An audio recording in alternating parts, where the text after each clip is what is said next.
Денеска ќе дадеме голема поддршка со топли срца за сите оние лица што се борат со аутизмот и колку сме тоа ние свесни дека треба да ги поддржиме и како што велат и самите тие во Сдруженијето Дајте ни крилја, а зошто да не бидеме поразлични?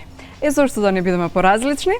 Ребека, добро утро за вас. Ребека Јанковска-Ристевски од Сдруженијето Дајте ни крилја, но и од личниот аспект секако за својот син ќе ни позборува. Најпрво да ве поздравам, ви благодарам што се озвавте на нашата покана. Како сте?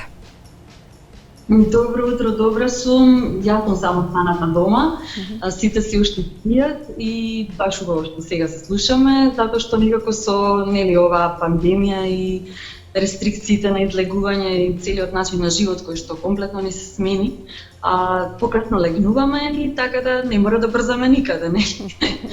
Да, благодарам Да, ви благодарам и што сега со оглед на тоа што се справувате со 3 дечиња во моментов во изолација, во домашен карантин, но почитувајќи ги секако мерките за наше општо колективно добро, така?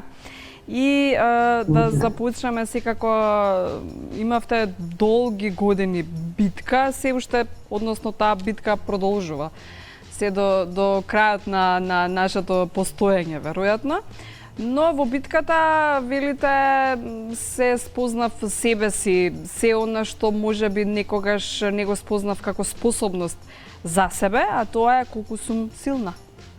Можеби додека не се соочиме со некаква состојба, не сакам да го кажувам зборот болест, сакам да кажам состојба, затоа што навистина треба да се избориме и со таа состојба, ако можеби не ја сваќаме докрај дека може поинаку односно да се свати таа нарушување, ќе речам, не болест, дека со многу љубов може да се избориме, да.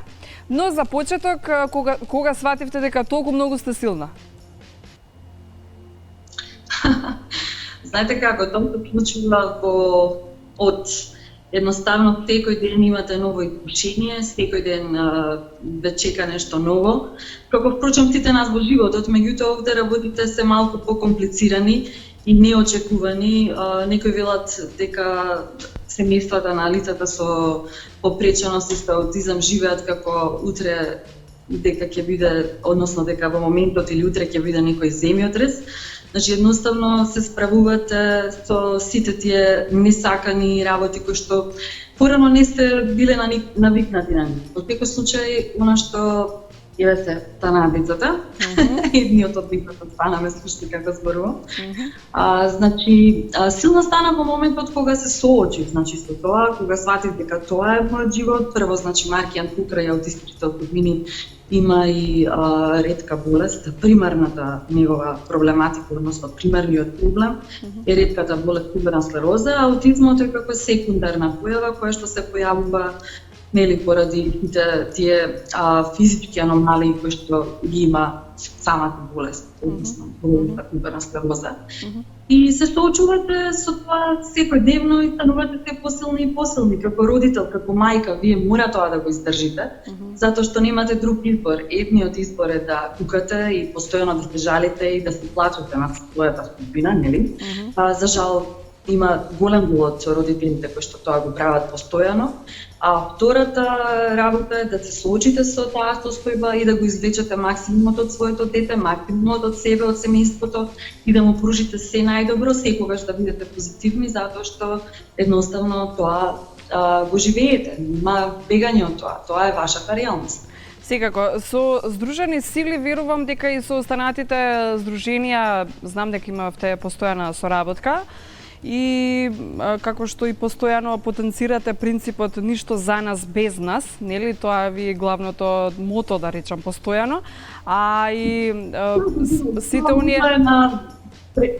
Пред го промовира Полио Плюс, морам да кажам, и потоа нормално го прифативме и навистина е така. Да. Различностите се дел од нас и така и треба да биде и да ги прифатиме со огромно срце, а и голема поддршка, но само за оние што можеби не знаат што значи аутизам, да кажеме, аутизмот е невроразвојно нарушување кое значајно влијае врз способноста на комуникацијата и социјалната интеракција и се карактеризира со ограничено и повторливо однесување. Еве, вие од ваш личен пример ќе ни кажете дали ова е навистина така, има нели типови на аутизам, во која фаза се, ете вашиот син како реагира на останатите, секако не само членови на семејството, на своите нели вашите нели сопругот, вашата мајка, нели сите оние што се дел од вашето секојдневие, тоа сакав да го кажам, не туку и на останатите нели лица што ги среќава постојано. Каква е социјализацијата во овој момент, а каква беше, нели со оглед на тоа што секој аутизам има различно развивање? Така, значи, добро кажа, има повеќе типови на аутизам. И нормално тоа не е некоја константна состојба, значи може да почне многу страшно и со работа и со многу труд, со секојдневно вложување, значи во тоа дете. Значи, едноставно работите се подобруваат. Сега можеби нека сите дечиња, меѓутоа сепак има подобрување ако се најде вистинското решение, ако се најдат вистинските методи. Во зависност од аутизмот, многу од луѓето користат различен тип на исхрана, најчесто се користи безглутенска исхрана. Ние, например, имавме еден друг тип на исхрана, таа е Аткинсонова исхрана, затоа што Маркијан имаше епилептични напади порано, сега нема. Значи, правевме специјални рецепти дома, кои што се богати со протеини, со масти, ги исклучивме сама јаглените хидрати. И едноставно вие ја подобрувате со начинот на живот и со тоа што му го нудите на детето од суплементи, лекарства, работа секојдневно со дефектолог, со логопед, развојен едукатор, значи се менуваат работите. Она што беше Маркијан во минатото, кој што проотвори на 4-5 скоро години, и сега Маркијан, тоа е една огромна разлика. Луѓето кои што го знаат во тоа време и сега, ние сме постигнале на вистина многу и не смеам да се жалам затоа што имавме дете кое што не зборува, кое што беше слабо контактибилно, не можевме да разговараме со него, сега разговараме, Маркијан знае да каже што сака, се социјализира, сака да се дружи, еве во овие состојби сега тој сака да оди во училиште, значи сака да се дружи со другарчиња, сака да комуницира, да шета, за разлика од пред 4 години кога беше воопшто тешко да го ставиме по гужва, да отидеме по кафуле или да отидеме на некоја прослава. Тоа беше невозможно и така да тоа се состојби кои што се променливи. Околу мене луѓе кои што комуницирам постојано, родители, семејства, значи на деца кои што имаат аутистични особини, истото им се случува на многумина, значи оние дечиња кои што биле тешко контактибилни, не комуницирале, сега зборуваат. Меѓутоа сето тоа се должи на она што пак ќе повторам работа со стручни лица и рана интервенција. Значи многу е важно рано да се почне да се работи со дечиња. Да, токму тоа беше следното прашање, раното откривање и третманот. Имавте ли вие од каде да се информирате кога се соочивте нели со дијагнозата? Кој ви ја одреди најпрвен дијагнозата? Се обративте ли на вистинските медицински лица? Сакам да ни кажете се, затоа што верувам дека во моментов некој не гледа и не знае каде или кому да се обрати, па може да помогнеме. Секако во начинот да не лута по ние лавиринти низ нашите болници, а знаеме сите дека ги има многу такви, а треба да можеби лекот е 5 пари, но многу е битно на која врата ќе тропнеме, така? Раното откривање мислам дека е едно од најбитните. Прво, но мојата приказна е нестандардна, затоа што прво Маркијан имаше ретка болест, ние по тоа трагавме на надвор, баравме мислење, не се знаеше многу за туберната склероза. Целата среќа е и тоа што мојот сопруг е нели доктор, па некако брзо стигавме до сите светски. Цела среќа во несреќа, апсолутно, да. медицински истражувања и така натаму, меѓутоа во принцип луѓето кои што веднаш почнале да работат со своите деца, затоа што комуницирам пак и повторам со многу семејства, тогаш многу полесно оди. Раната интервенција е клучот на све.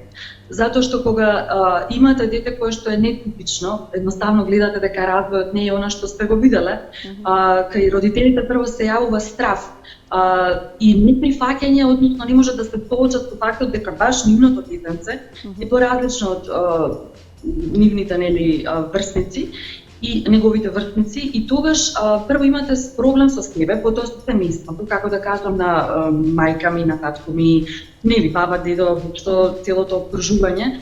И тука многу време се губи. Потоа се губи време во барање каде да го однесе детето, кој е најдобар логопед, кој е најдобар специјален едукатор.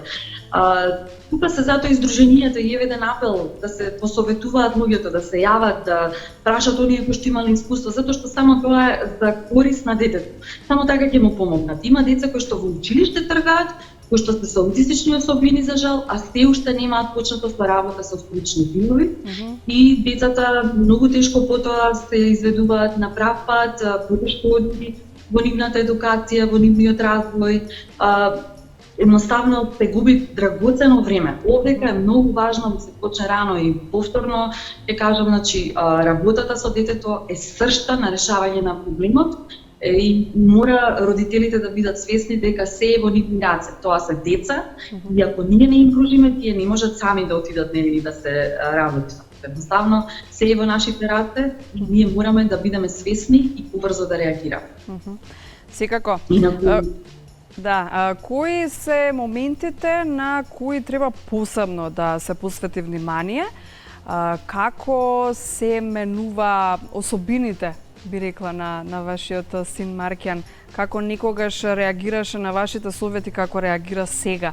Затоа што, читајќи за оваа тема аутизам, има навистина многу што и да се научи за самите нас и ние колку си посветуваме себе си внимание на сето она што можеме да го направиме за општо добро, би рекла, за човештвото, затоа што многу малку ги користиме тие моменти. Би рекла дека ако навистина бидеме свесни дека сите ќе си помогнеме и ќе бидеме едно прекрасно општество. Мојот аутизам е вели само еден дел од мене, не ме представува целосно, затоа прифатиме таков каков што сум. Што ви вели Маркијан? Значи, она што е најважно е љубовта која што им ја даваме на децата. Со каква љубов им пристапуваме и тие тоа го чувствуваат. Значи, дали е тоа во домот, дали е тоа во градинка, во училиште, дали е некое дете прифатено или не, овие деца се навистина екстра сензитивни во секој поглед и ги чувствуваат сите фреквенции, можеби поинаку од нас, не можеби, тоа е сигурно така.